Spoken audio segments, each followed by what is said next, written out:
حضرت بابے سلطان باہو نو تو جان گئی ہو نا جی.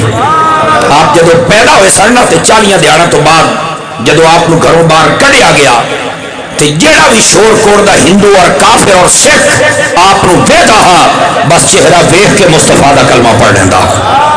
یہ بچپن دا عالم ہا. بڑھاپے دے اندر تے پھر کیا ہویا ایک گل میں چلدے چلدے عرض کر دیواں تاکہ اسی اپنے آپ کو ذرا درست کرنے دی کوشش کریے. آپ بیمار ہو گئے نا تے آپ دا ایک مرید آکھن لگا بھی حضرت تسی دوائی لے لو. فرمایا یار تو کو حکیم لب لے تے آپ دوائی لے چھڑنے ہیں. تو ہو گیا ایک حکیم دے کولوں تے حکیم آ سکھ.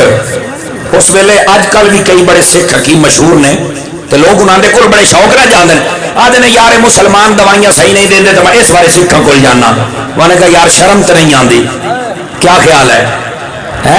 گرامی قدر حضرات, اگر اسی مسلمان ٹھیک ہو جائیے نا کہ معاملات سارے ٹھیک ہو جان. اج دیہڑے اسی خود دکھائے نے, اپنے پیراں تے کوڑا خود ماریا ہے, اپنے کردار کو اسی خود لوز کیتا ہے. وہ سکھ دے اس ویلے تے چکے ہے نہیں ہو جائے.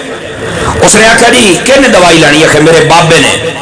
جدو پیر صاحب دا نام آیا نا تو کئی لوگ ہوندے نے پیراں دا نام آوے تے چہرے تے وٹ پی جاندا ہے. وہ تو بڈھو سکھ آ وہ کتنے خوشی بنیا. انہیں آخیا تیرے بابے دے متھے میں کوئی نہیں لگنا. اس آخیا وہ کیوں بے؟ آخیا میں سنیا یار جڑا تیرا بابا ہے انہوں جڑا ویدا تے کلمہ پڑھ لیندا. انہیں آخیا بالکل ایسا ہی ہے. اس آخیا یار یہ تو چھوٹے ہونے کی گل ہے تو ہوں تو بابا مڑ وڈا ہویا ودا ہے بھائی میں تو نہیں وہ متھے لگنا. تو مرید نے آخیا یار یہ تو مڑ تینوں سوچنا چاہیے بھی جہاں چہرہ ویکھ کے تو کلمہ پڑھے گڑکائی تو گل ہے نا. اس نے آخیا بار بھائی تینوں تیرا دین مبارک مینوں میرا دین, میں وہ تیرے مرشد دے متھے نہیں لگدا, اگلی گل کر. اس آخیا مڑ دوائی کیویں دینا ہے؟ اس آخیا میں بڑا بڑا حکیم ہاں تے اپنے پیر دا چولا لایا قمیض مبارک تو میں ویکھ کے دساں گا کہ انہاں نوں کیڑا مرض لگا ہے اور دے مطابق میں دوائی بھی تجویز کراں گا. توجہ ہے نا میرے بھائیاں؟ تو جدو بابا جی دا مرید واپس آیا نا, دیکھنے والے تو قیامت کی نظر رکھتے ہیں. تو آپ کو سارا پتہ چل گیا کہ کیا معاملہ ہوا ہے. تو آپ جلال چ آ گئے. آپ نے آخیا دس بھائی کی یاد ہے؟ آخر جی اس نے ایک گل کی تھی متھے تو میں کوئی نہیں لگنا کہ کلمہ نہ پڑھنا پوے. بھائی پیر صاحب کی قمیض رہا تو میں دساں گا. آپ جلال دے وچ آ گئے. چونکہ حضرت سلطان صاحب جڑے نے حضرت علی دی نسل دے وچوں آن.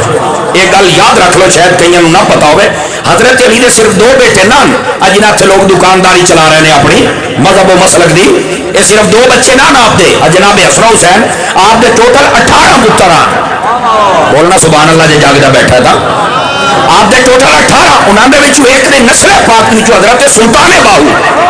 آپ جدو جلال دے وچ آئے نا تھے آپ اٹھی کے بیٹھے, حوصلے دے نال سننا ہے. آپ نے قمیض اتار کے دیتی. آپ نے فرمایا میری قمیض رہ جائے, جے میری قمیض ویکھ کے کلمہ نہ پڑھے تو مینوں علی دا پتر کون آکھے گا؟